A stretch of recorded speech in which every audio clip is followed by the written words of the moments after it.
dinámicas o geográficas de las aves en el tardío de las aves en el Cenozoico tardío de México, en parte el doctor Eduardo Corona Martínez del Instituto Nacional de Antropología e Historia de Morelos.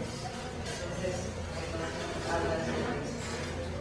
Ok, bueno, pues primero buenos días, gracias por la invitación a los organizadores del seminario. Y bueno, básicamente, siguiendo con este tema de las aves, vamos a ver una serie de aspectos sobre el registro fósil de las aves en México, pero de las aves más recientes, prácticamente lo que serían similares a las aves actuales. Y este sería un recorrido a través de los últimos 5 millones de años aproximadamente, que es lo que abarca el Museo Tardío. Básicamente, lo primero que quisiera señalarles es que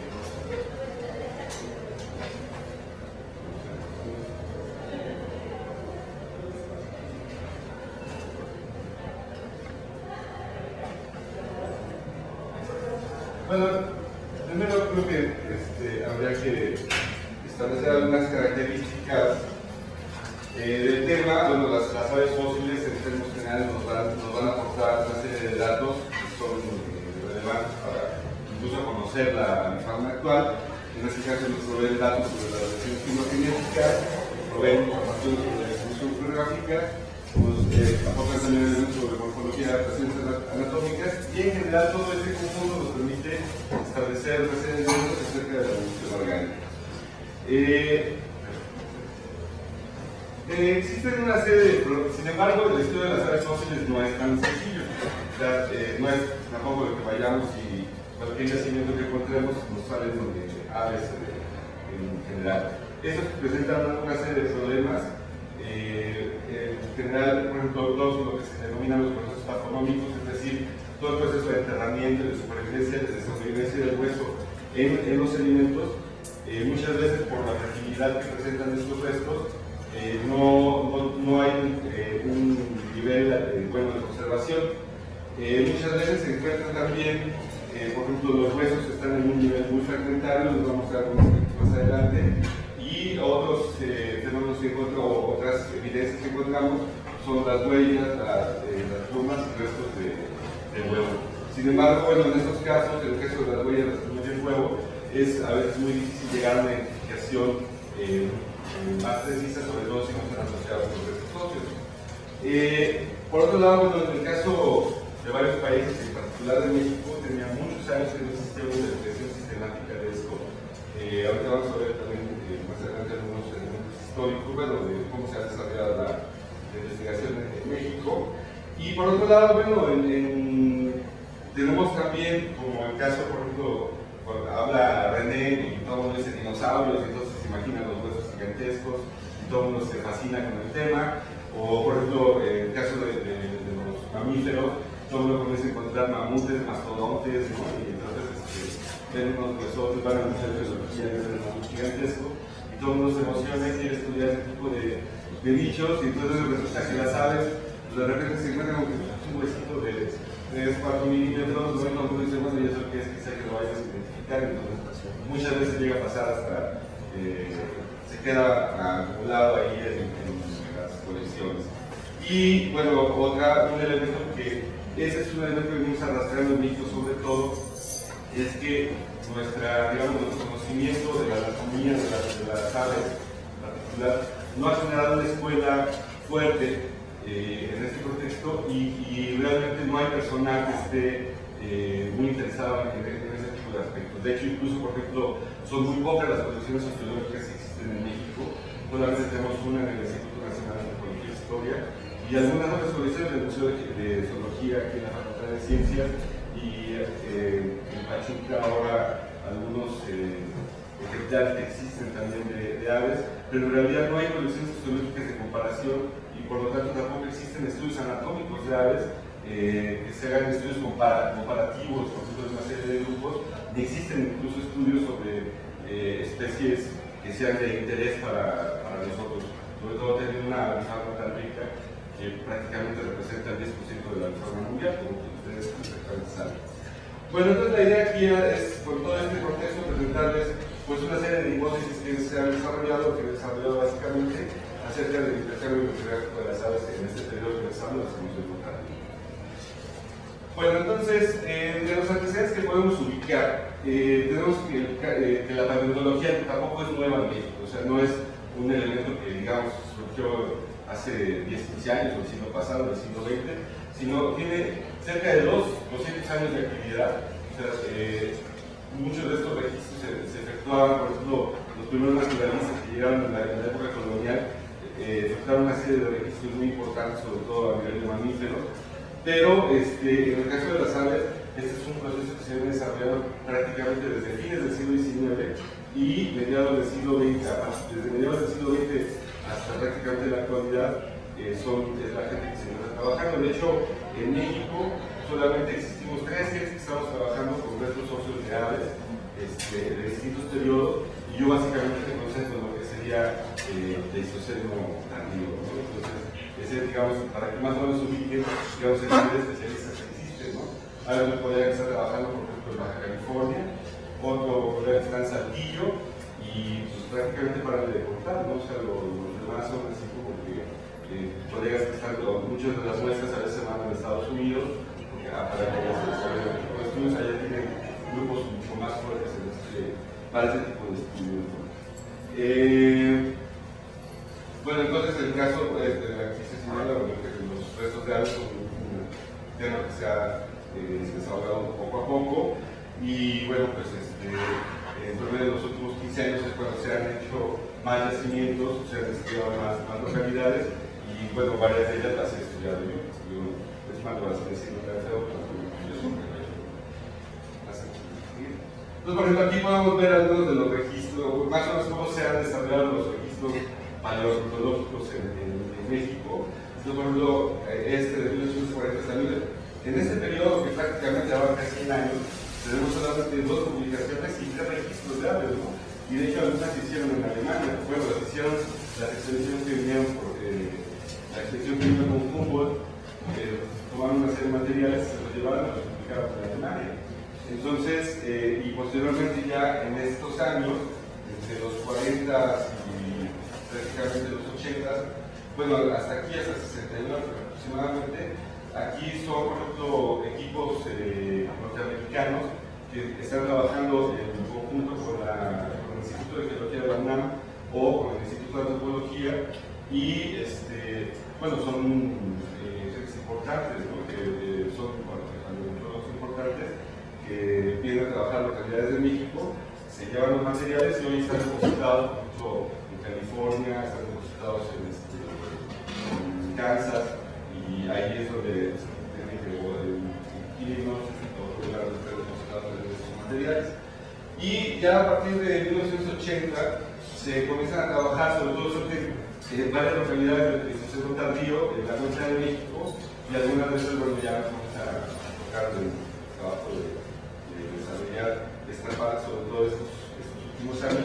Y bueno, mi trabajo, por ejemplo, se ha concentrado en la Cuenca de México y parte del noreste del país, ¿no? Bueno, ustedes dirán, bueno, y el Cenoceno tardío, ¿qué es eso? Entonces, bueno, aquí más o menos tratamos de especificar qué periodo es. Entonces aquí hay 2 definiciones, una que sería la estrictamente geológica, que nos habla de que son los últimos 2,6 millones de años. Sin embargo, nosotros hemos decidido adoptar una definición operativa para contrastar este trabajo con lo que se hace a nivel de mamíferos, y nos hemos basado en una definición operativa que se basa en lo que se llaman a partir de mamíferos norteamericanos se establecen una serie de cronologías, que es lo que nos permite hablar que es el Cenoceno tardío, que incluye el Plioceno, el Pleistoceno y el Holoceno, es decir, estamos hablando de los últimos 5 millones de años. Este es más o menos un panorama de las aves fósiles de las localidades que se encuentran en el país. Como ven, por ejemplo, aquí tenemos, y estas son solo las localidades del Cenoceno tardío. Tenemos más antiguas, de hecho tenemos una que es el clásico tardío, que es solo una, tenemos una Holoceno, y así son Entonces, esas temporalidades están poco registradas en nuestro país. Sin embargo, bueno, en este periodo que nos interesa, que he estado revisando, podemos encontrar que básicamente se concentran las localidades en lo que sería el centro de México, lo que sería el DF y el Estado de México, lo tenemos aquí en esta parte de Jalisco, tenemos esta otra parte de Nuevo León, San Luis Potosí, y esta parte del norte de México, la península de Yucatán, que también nos ha aportado registros interesantes. Aquí, bueno, a pesar de que Baja California pudiera ser una zona muy interesante de estudiar, pues nuestros registros son también muy aislados. Bueno, cabe destacar que por ejemplo este tipo de localidades están muy asociadas con las que están acá arriba en San Diego, y por conocemos más de las aves marinas de la península de Baja California por las localidades de San Diego que por las localidades mexicanas. ¿Por qué? Bueno, esto nos da una panorámica, por ejemplo, de cómo se distribuirían las localidades que tenemos en el país. Entonces tenemos que básicamente la mayoría son de Soseno Tardío, lo que sería el Rancho Adriano. Tenemos muy pocas de lo que sería el Soseno Temprano, o sea, el Newtoniano, y lo que sería la parte del Plioceno, que es el Blancano, también son relativamente muy pocas de las localidades que tenemos aquí. O sea, ese es el número de localidades que tenemos. Entonces, como se puede retratar, básicamente lo que tenemos es este registro. Pasamos a la que sigue. Bueno, entonces, si tienen preguntas, ahora sí, luego me emocionan, si tienen alguna duda, alguna pregunta confianza. Bueno, este es un comparativo entre, digamos, el registro que tenemos a nivel de aves fósiles y a nivel de las aves recientes. Entonces, aquí vemos cómo en realidad nuestro registro, digamos, dentro de, comparado con la gran diversidad de aves que tenemos actualmente, pues esto representa aproximadamente el 10% de las aves. Tenemos un registro que abarca 251 taxones. Este número lo damos en nivel de taxones porque la identificación puede variar. O sea, no necesariamente tenemos que identificar a nivel de especie, muchas veces tenemos que el nivel de identificabilidad de los restos nos lleva a que solamente podemos llegar hasta el nivel de género o solamente podemos llegar hasta el nivel de familia. Entonces, por eso se dan a nivel de taxones. Tenemos 251 taxones registrados. De estos son 20 órdenes para 7 familias, 110 a nivel de género y 118 que quedan a nivel de especie o cercanos, ¿no? Porque a veces, bueno, por ejemplo, podemos decir que alguna identificación se puede dar a nivel de un complejo, ¿no? Es decir, esto, porque no tenemos claro, son especies muy cercanas, no podemos diferenciarlas a nivel osteológico. Entonces, determinamos que es una especie, es un complejo de especies. Aquí lo tenemos por familias, más o menos cómo están representados. Básicamente, nuestro registro se compone fundamentalmente de patos, de las salsiniformes, ese es uno de los más altos. Luego tenemos a las halconiformes, que luego abarcan las halcones. Luego, donde básicamente las águilas son las que tienen la mayor parte. Y luego tenemos un registro muy interesante de todas las aves carnívoras, de las aves paseriformes. Es un nivel muy alto.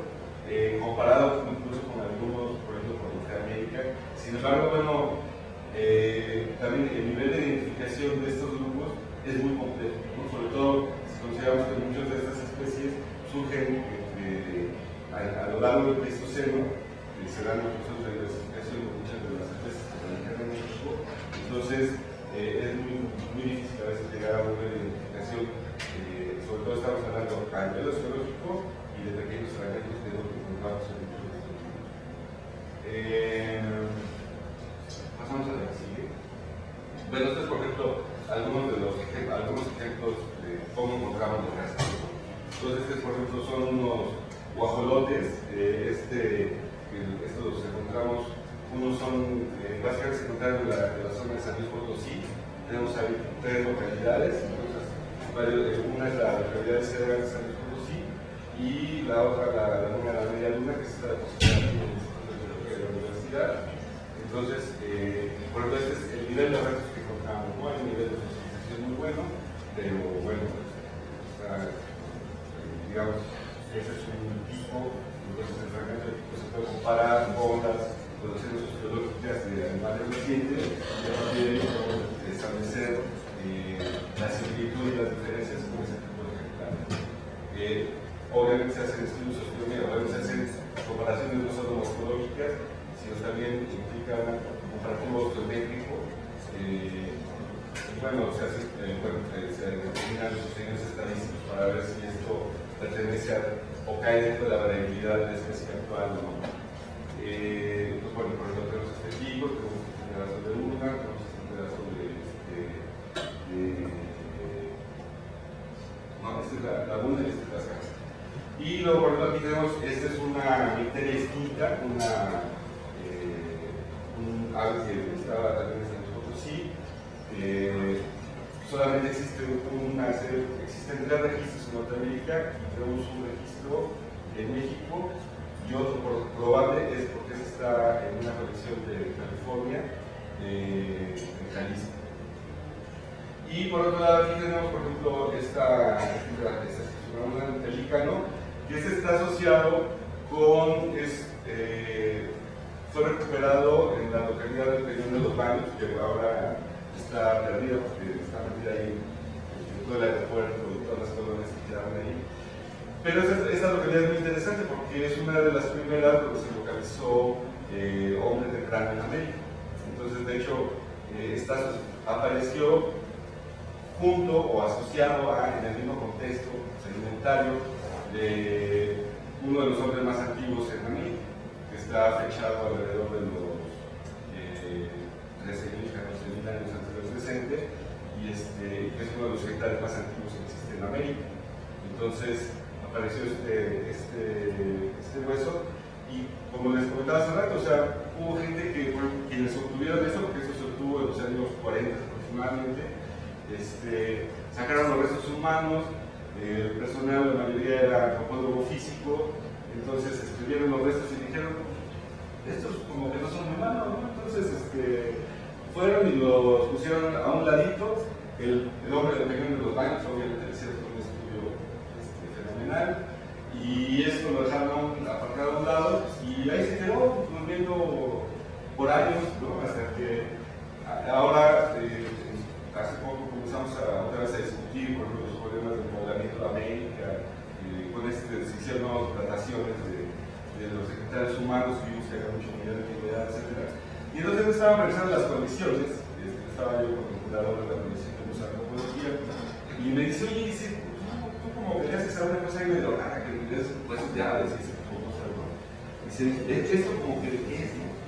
Y entonces ya lo comienzo a revisar, pues era un hueso de ave, un hueso de creo que es de película, porque lo dejan medir, y ahí hice el estudio, lo publicamos en Estados Unidos, obviamente, y bueno, pues ahora ya está claramente que ese es un hueso de película, de su seno tardío, habitaba, y ya era el ejemplar que nos encontrábamos en la ruta de estos.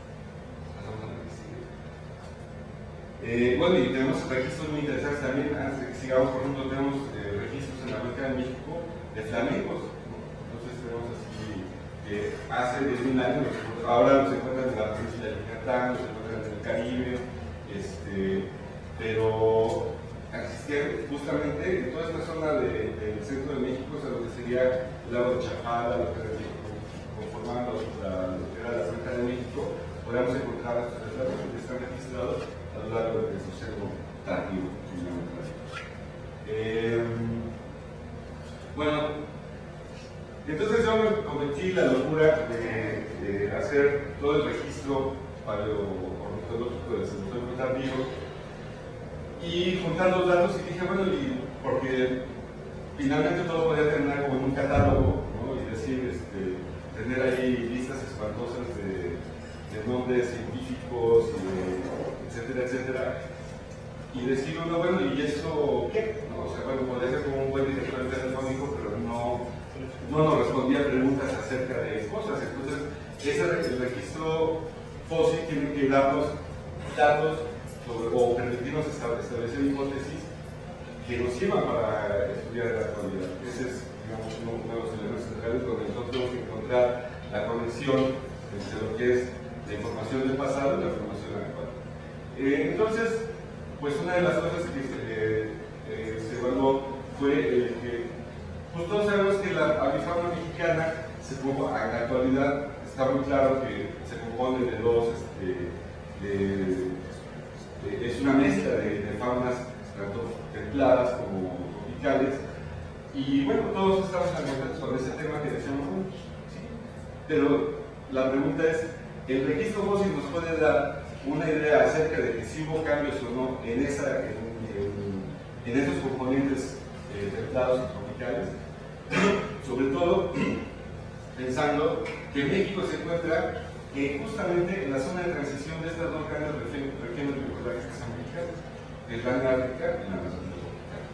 Entonces, si somos esta zona de transición, por eso tenemos una alta diversidad biológica, bueno, una alta diversidad faunística, que bueno, se representa con esto del 10% del registro mundial conocido, y tenemos 125 especies endémicas. Entonces, a partir del registro fósil, la idea entonces era ver cómo se comportaba esto. Pasamos a la siguiente. Este es un tema que no es nuevo, o sea, ya había sido abordado por algunas gentes incluso importantes, Neil,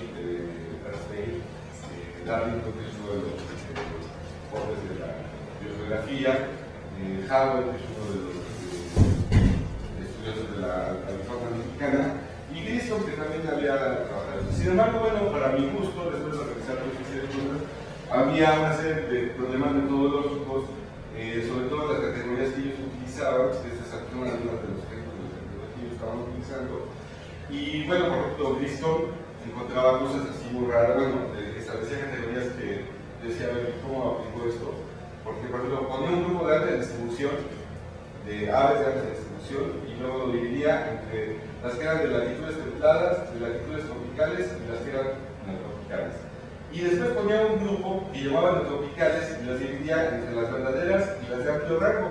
Entonces, bueno, entre todas estas, ¿cuál era la diferencia entre uno y otro? ¿No? O sea, y además Grissom no lo especificaba, sino que ponía un listado y decía, yo ya hice mi clasificación, y entonces a partir de esta clasificación, ese es el resultado que yo tuve. Obviamente estamos hablando de los 50, ¿no? De todo un tejido de actualidad, y bueno, es una publicación que además marcó mucho. Cualquiera que haya leído algo sobre, digamos, dinámicas geográficas en México, sabrá que Grissom es de los personajes más citados, ¿no? Entonces, pues la idea, a mí como que no me convencía mucho el tema, porque además, por ejemplo, tenía cosas donde decía, los flamencos los ubicaban dentro del contexto de las aves de las Antillas, ¿no? Pero hacía caso omiso de que en realidad los flamencos son una familia que es pantropical, ¿no? La encontramos en África, la encontramos en Sudamérica y la encontramos, o sea, extendiéndose hasta gran parte del centro de México. Entonces, tiene una característica distinta que no la desea restringirse hacia esta zona de las Antillas. Y este era un problema que se debía, desde mi punto de vista, a que solo se estaba utilizando información de las aves actuales y se hacía caso omiso del registro fósil. El problema es que no había un registro fósil más o menos ordenado que nos permitiera obtener datos de todo esto. Pasamos. Bueno, entonces, pues yo cometí la osadía de meterme en el tema y decir, bueno, a ver, vamos a hacer un análisis cualitativo que tenga otras características y sobre todo que nos marque en este periodo cenosóico tardío es un proceso muy interesante porque se presenta este fenómeno que se llama el Gran Intercambio Biótico Americano, o el denominado Gavi, que hace 3,7 millones de años inicia el proceso que une América del Sur con América del Norte. Entonces, lo que eran los pasos de organismos del norte al sur, o sea, estaban separados Norteamérica y Sudamérica, y cada uno tenía su propia dinámica. Había un flujo intermitente, ¿no?, de algunos organismos a lo largo del Mioceno, a principios del Cenozoico, pero justamente es hace 3,7 millones de años que comienza todo el proceso de emergencia de la parte de Centroamérica y permite la unión de estos dos continentes, y con ellos establece un flujo continuo de organismos que lleva al tránsito. Por ejemplo, tenemos el caso de, por ejemplo, hablando de mamíferos, tenemos una serie de grupos, por ejemplo, como los mastodontes, que pasan desde Norteamérica y llegan hasta Sudamérica. Los caballos pasa exactamente lo mismo. Y tenemos otra serie de organismos que pasan desde el sur hasta el norte. Por ejemplo, tenemos registros de, por ejemplo, faunas como los criptodontes, por ejemplo, hablando de faunas óseas que son similares a los armadillos, y de hecho los armadillos provienen de la parte tropical y van llegando hasta lo que sería esta parte del centro de México, ¿no? Entonces, este es justamente lo que yo quería ver, pero a nivel de aves. Y cómo se comportaban justamente en esa zona de transición que nosotros tenemos aquí en el centro de México, que está delimitada por el cinturón volcánico. Y además, bueno, como veíamos, si se veía esos procesos de diversificación que se han visto en otros organismos a lo largo del cinturón volcánico y en la Sierra Madre Oriental. Entonces, bueno, como se hizo el trabajo, no me voy a entrar en detalles, nada más de hecho está publicada. Básicamente lo que se hizo fue un plan comparativo, o sea, con el registro fósil de México se tomó en consideración el registro fósil de aves del Cenozoico tardío de Norteamérica y el registro fósil de Sudamérica. Se hizo una gran base de datos y entonces a partir de ello se establecieron los orígenes sociográficos de cada uno de los grupos. Este tipo de análisis no se hace a nivel de especies, se hace a nivel de género, y bueno, hay una serie de elementos metodológicos para hacer correcciones entre todos este tipo de registros. Descartamos una serie de grupos, por ejemplo, los paseriformes, porque aquí tenemos registro, pero en Norteamérica y en Sudamérica es muy, muy pobre. Los tronquílidos, por ejemplo, esos no tenemos registro en ningún lado. Y las aves acuáticas, en general las aves acuáticas y marinas, excepto las que tuvieran un registro continental de poblaciones residentes dentro de algunas zonas. ¿Ya? Y bueno, esto también no es ninguna novedad, o sea, no me lo inventé yo. Hay un trabajo previo de un canadiense, Villeneuve, de 1985, y pero bueno, es una metodología que tampoco me convenció mucho y por eso hice una serie de investigaciones. Bueno, entonces, dado que es un análisis a escala continental, hicimos 4 grandes regiones geográficas. La 1, que es la Norteamérica central, la Norteamérica tropical, que aquí ya está en México. Luego tenemos la Sudamérica tropical y luego tenemos la Sudamérica temporal. Definimos las afinidades geográficas de cada uno basado en las poblaciones residentes o migrantes reproductoras y establecimos 4 grandes grupos. Uno que era las aves neárticas, que solamente ocupaban la zona neártica, aquellas que ocupaban exclusivamente la zona neotropical, aquellas que tenían amplia distribución, es decir, que ocupaban, aunque fueran pequeñas zonas de la zona, que tuvieran una cierta penetración hacia la zona neotropical, o que de plano abarcaran ambas zonas a escala continental. Y otro grupo que bueno, no se puede determinar porque eran migrantes no productores o divagante. Bueno, eso sí, ya la metodología en detalle no me voy a meter, creo que si quieren ya lo podemos discutir con calma, o si alguien está interesado puede revisar el texto. Pasamos a la siguiente. Bueno, nos encontramos algunos grupos que ya, digamos, esta es la parte interesante, cómo se van comportando cada uno de ellos. Tenemos que el tránsito que existe de las aves está limitado por 3 grandes aspectos: por su alimentación, por su capacidad de alimentación, o sea, si obtiene un alimento o no, porque si no, no hay tránsito; por su capacidad de reproducción, tienen zonas para establecer vías y demás, y por tanto poder habitar en la zona; y la otra es su capacidad de dispersión. O sea, hay grupos que tienen mucho mayor capacidad, las aves terrestres, por ejemplo, tienen más limitada su capacidad de dispersión que otras.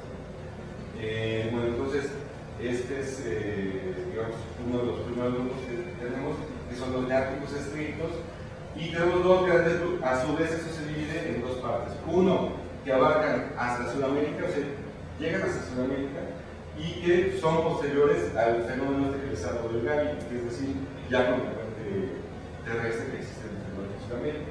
Y encontramos algunos grupos, por ejemplo, en términos generales también están los listados, si nos quieren consultar, están a disposición. Bueno, nosotros tenemos gansos, patos, pelícanos, escolopáceos, son algunos de los grupos que presentan este fenómeno que se va hasta Sudamérica. Y tenemos otro caso que es la codorniz, que es muy interesante, que son aves terrestres, aparentemente poca excitación. Tenemos géneros de águilas, de búho y un carpintero, ¿no? que están con registro desde Norteamérica, que nos llegan hasta prácticamente Argentina y Chile. ¿no? Y tenemos otra serie de grupos que no pasan, que llegan hasta México a la zona neártica, ¿no? O sea, antes del centro volcánico terrestre, los géneros habitaron México. Entonces tenemos 13 géneros de aves acuáticas, entre anáfilas y barredoras, tenemos terrestres, básicamente son águilas y búhos, y luego tenemos un caso interesante que es de las cotorras serranas, que aparentemente son, bueno, no son los tropicales, pero el registro nos indicaba que parecía que venían del Neártico. Y bueno, lo que está claro aquí es que más bien era un grupo que, si viene desde el Neártico, pero viene desde la zona no tropical, pero viene desde antes del proceso del Gavi. Entonces, de alguna manera, tiene mucho mayor antigüedad, mucho retorno nacional, y ahora presenta unos fenómenos, tiene poblaciones muy reducidas esta cotorra serrana, y tiene un proceso de especiación muy curioso que se presenta a nivel de este-oeste. Entonces, porque encontramos una especie en el este y otra especie en el oeste, y de alguna manera esto se genera en el Pleistoceno, podemos inferir de este tema. Y también se nos presentan una serie de géneros extintos cuyo límite, digamos, están en el Ártico y su límite hacia el sur sería México. Pero aquí, por ejemplo, lo interesante es que lo que se extingue es el nivel de género, ¿no? O sea, no estamos hablando de extinción de especie. Bueno, eso es lo que vamos a comenzar. Luego tenemos los tropicales estrictos. Tenemos aquí, por ejemplo, estos los que pasan desde el sur y que llegan a Norteamérica. En algunos casos tenemos, por ejemplo, algunos ejemplares que sabemos que pasaron antes del se le llaman Gavi. Tenemos, por ejemplo, el caso del género de rey, el caso de los flamencos, que también son de alta distribución desde antes del proceso tardío, y el caso de la niña. Y este grupo sí pasa a través de su paso está determinado en el centro tardío, o sea que sí se ven incluidos por este puente continental que se forma. Luego tenemos este otro grupo que pasa después o sea, a partir del Gavi comienzan a pasar, tenemos la polluela, la caravana, la jacarda, y luego tenemos las terrestres como la codorniz y el género amazona de las cotorras. Y tenemos otro paso que es mucho más tardío, que es lo que nos indica el registro, que puede ser mucho más tardío, porque básicamente los encontramos en el Pleistoceno, en Sudamérica y en el reciente en México. Entonces tenemos todos estos grupos que seguramente pasaron de una manera mucho más tardía. Bueno, este caso de la urraca es muy interesante porque no trabajamos no se trabajan los celiformes, pero esta urraca, por ejemplo, es una urraca que solamente se encuentra en Centroamérica y existe un registro en la península de Yucatán. Entonces no sabemos si realmente la extensión, o sea, no hay datos como para ampliarnos más en la discusión, pero sí nos habla de que dentro de ese seno se estaban dando estas migraciones o esta conquista de territorios hacia la parte del norte.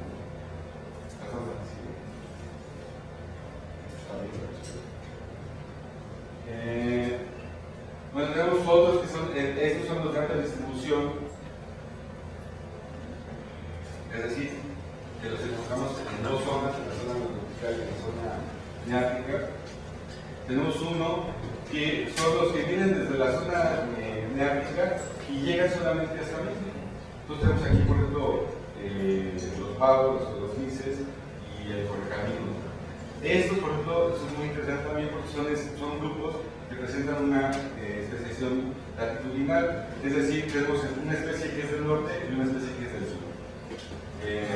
Por ejemplo, en el caso del guajolote, tenemos el guajolote norteño y tenemos el correcaminos del norte y tenemos el correcaminos del sur. Luego tenemos este otro grupo que son los que llegan hasta Sudamérica, básicamente, y luego este otro que también que va desde el sur hacia el norte. Algunos son Posgavi y que abarcan desde Sudamérica hasta Argentina. Y luego tenemos otros grupos que estos son, evidentemente, entran desde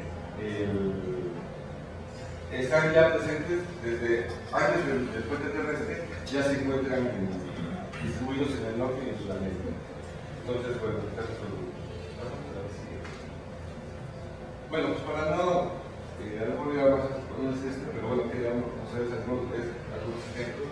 Entonces, en aquí ya tenemos el resumen de lo que sería cómo pasaron antes del Gavi, cuáles grupos estuvieron dentro del Gavi, la cantidad de géneros que se encuentran registrados en cada uno de ellos, el alcance que tuvieron, si llegaron a Sudamérica o solo hasta México, y bueno, aquí tenemos marcados por todo estos grupos que son los más interesantes, que llegan hasta la zona tropical, o estos que son de origen ártico y que llegan hasta Sudamérica, ¿no? Y que justamente lo que nos está indicando el registro es que el establecimiento del puente continental sirvió para el paso de estos grupos.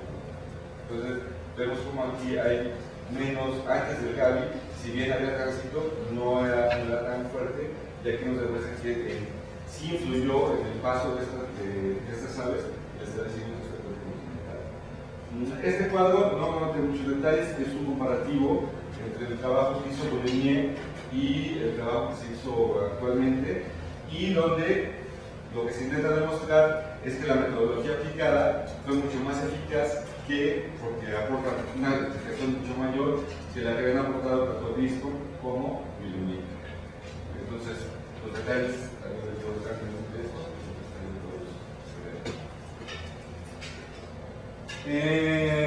bueno, entonces aquí lo que también la idea es mostrar, digamos, ya a nivel de taxones cómo se van moviendo estos grupos.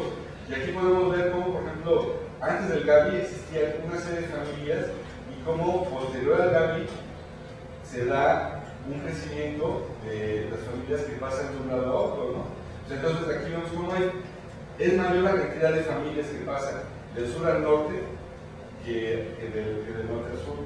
Y aquí al contrario, bueno, podemos ver a nivel de géneros, prácticamente son mayores a nivel de géneros los que pasan de norte a sur y que los que pasan de sur a norte, aunque prácticamente existe, digamos,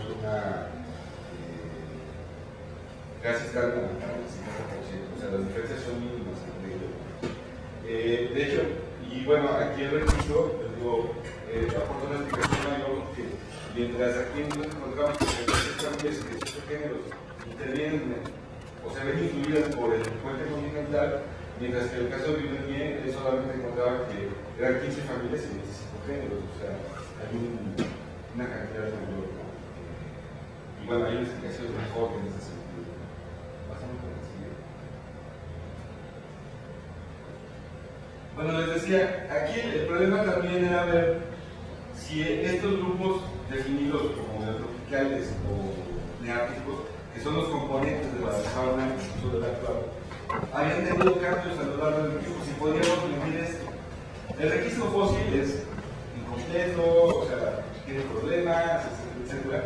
Pero la idea es, independientemente de eso, tenemos ese registro y la idea es generar hipótesis alrededor de ello, con los datos que tenemos. Entonces, aquí la propuesta fue justamente ver si existían estos cambios.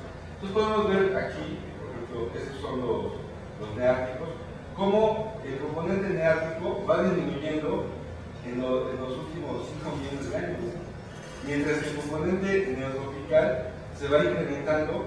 Bueno, hay un cierto incremento y después disminuye, y finalmente, la neotropical es esto.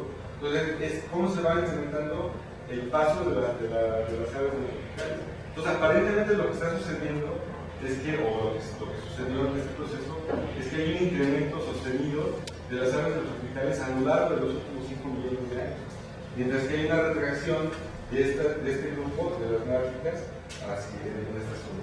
Y la alta distribución se van, bueno, tenemos un amplio registro de estos dos, pero en el registro actual, podemos ver que es un componente relativamente menor. Entonces, hoy nuestra avifauna, fundamentalmente, según UNESCO, parece que su mayor componente principal de la avifauna sería en el tropical, y esto fue creciendo a lo largo del Plioceno y del Pleistoceno. Y esa es la dinámica que fundamentalmente nos interesaba demostrar cómo iba cambiando a lo largo del tiempo. Bueno, y entonces, esto también tiene que ver con los procesos de extinción que se presentan de los distintos grupos. Aquí tenemos, por ejemplo, todos los géneros y algunas de las especies que se registran como distintas. Y encontramos un fenómeno muy interesante. Siempre nos habían dicho que la mayor cantidad de extinciones, por ejemplo, a nivel de los mamíferos, era del componente intertropical. Y resulta que, según esto, en el caso de las aves es al revés. Las que se extinguen son las aves neárticas, y las que avanzan y tienen un mejor, vamos a decir, un mayor avance, porque conquistan más territorio, son las tropicales. Y de hecho, lo que encontramos, básicamente las tropicales lo que sufren son extirpaciones o reducciones en su área de distribución, pero no presentan extinciones a nivel de género, mientras que en el caso de las neárticas sí se presentan a esos niveles. O sea, no solamente a nivel de especies, sino a nivel de género, hay fenómenos de extinción muy severos. Esto, bueno, pues tendría que ver con una serie de fenómenos asociados, donde obviamente hay una serie de cambios importantes a nivel climático, ¿no? A nivel fisiográfico y demás.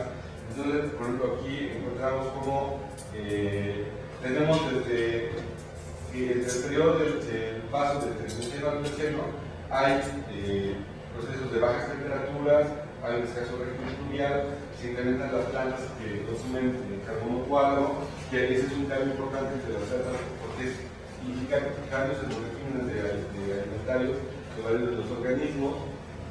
Luego tenemos, por ejemplo, el fenómeno del puente continental del Gavi, luego tenemos muchos cálidos. O sea, todo esto son procesos que estuvieron afectando el tránsito de estos organismos a lo largo del continente americano. Luego tenemos las fluctuaciones climáticas, porque además, bueno, no solamente hubo una glaciación, o hubo algunas glaciaciones, hubo 74 procesos. A lo largo del Pleistoceno se registran alrededor de 74 cursos distintos de glaciaciones, ¿no? Entonces, esto implica cambios en los regímenes pluviales, ¿no? Cambios en el tipo de vegetación, y bueno, esto implica modificaciones importantes de los organismos para sus procesos de adaptación a este tipo de cambios. Y bueno, tenemos este último, que es el último máximo glacial, que es el máximo sedimento que existió hace 18.000 años, donde se presenta una mayor cantidad de lagos, ¿no? O sea, porque hay una mayor cantidad de agua en el ambiente, y esto seguramente facilitó muchos de los procesos de tránsito. Y por otro lado, bueno, hasta este momento no se observan cambios importantes en las rutas migratorias de la gran mayoría de los organismos, que por lo menos las rutas migratorias están establecidas en el continente americano. Bueno, con todo esto, se va a acabar. Un fenómeno que es interesante también, que se deriva de esta situación, de este análisis comparativo de las bases de datos, es que podemos establecer un pronóstico de taxones. O sea, eso yo, bueno, lo que o sea, podemos saber si algunos géneros o algunas familias se encontraban en el registro aunque no las tengamos.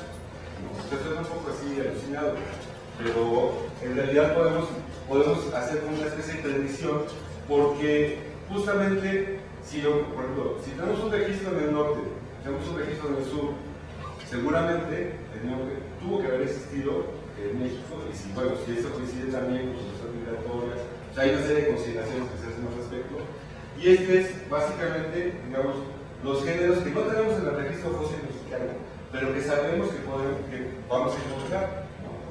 Tuvieron que estar en el periodo del Cenozoico tardío, tuvieron que estar en el registro, en alguno de los ambientes que existieron en ese momento. Tenemos estos dos, por ejemplo, que aparentemente debieron haber estado, o sea, si por este lo pongo como contraste, o sea, aparentemente aquí si lo encontramos en Norteamérica en el Pleistoceno, Sudamérica también aquí está en el Pleistoceno, pero por ejemplo estos grupos no aparecen, no los consideramos simplemente porque primero tienen una serie de problemas de identificación, algunos de los ejemplares, sobre todo de los norteamericanos, porque esos son de origen tropical, tienen problemas severos de identificación, y por otro lado, en la ruta migratoria en la que se encuentran, muchos de esos datos provienen de Florida, entonces ahí se nos da una desviación, posiblemente la ruta de entrada hacia Norteamérica no pasa por México, sino venga por el Americano, por eso tenemos que tener cuidado. Pero bueno, encontramos una serie de elementos que nos permiten hacer pronósticos también de lo que podemos encontrar. Bueno, esto se llama en paleontología los taxones Lázaro, ¿no? O sea, como el ejemplo este de la religión católica, ¿no? Que estaba Lázaro, se murió y lo revivió, ¿no? Entonces aquí lo estamos reviviendo un poquito de manera virtual, ¿no? Pasamos a lo que sigue, sí, vamos al final. Entonces, bueno, pues básicamente es algo de lo que se ha estado mencionando. Tenemos una compleja fotografía, hay un modelado ya, digamos, lo que sería el Cenozoico tardío, prácticamente encontramos un disco como el que conocemos actualmente, el formato que tiene, y podemos hacer una serie, esto es lo que nos permite hacer una serie de consideraciones de comparar las artefamas como se hizo, ¿no? El Pleistoceno se había considerado, de hecho, por estos procesos de glaciación, de glaciares y demás, se había considerado como un periodo donde se había acelerado los procesos de glaciación y así, de hecho, ese era el paradigma que se manejaba. Pero justamente a partir de los últimos estudios que se han hecho y modelado, a partir de ADN mitocondrial y calibración de procesos moleculares, etcétera, pues se ha visto que más bien al contrario, en muchos de los grupos se ha ralentizado, o sea, se ha alentado este proceso de especiación. Entonces, tenemos que buscar que el periodo es mucho más amplio y esto abarca lo que sería el Cenozoico. Bueno, estas son una serie de hipótesis, no es la del planeta, obviamente, son propuestas que se hacen basadas en todas las investigaciones que se mencionaron, pero justamente la idea es que esto nos aporta una serie de datos que, insisto, nos permitan entonces meter en el mismo rompecabezas lo que sería la información paleontológica con la información actual de la web, ¿no? Y que nos permita ver incluso, bueno, escenarios de conservación, escenarios de estudio, grupos de interés, ¿no? De tal forma que podamos entonces enfocarnos claramente a mejorar los estudios que nosotros tenemos en este caso de la fauna mexicana y en particular explicarnos toda esta gran diversidad que tenemos en México. Pues creo que por mi parte,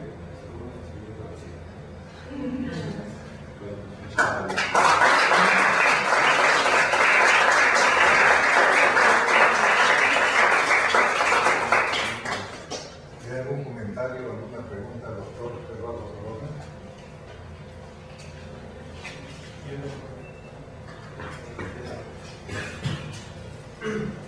Considerando las eras a las que se fueron midiendo, a partir de lo que es, bueno, lo que se considera la era industrial, si eso interviene de alguna forma en este cambio de ruta de las aves o hasta en la extinción, o sea, si se considera esta era industrial donde más bien hacen una modificación o aceleramiento del proceso que se dan de, por ejemplo, las lluvias y todo eso, si eso influye y si se mide dentro de...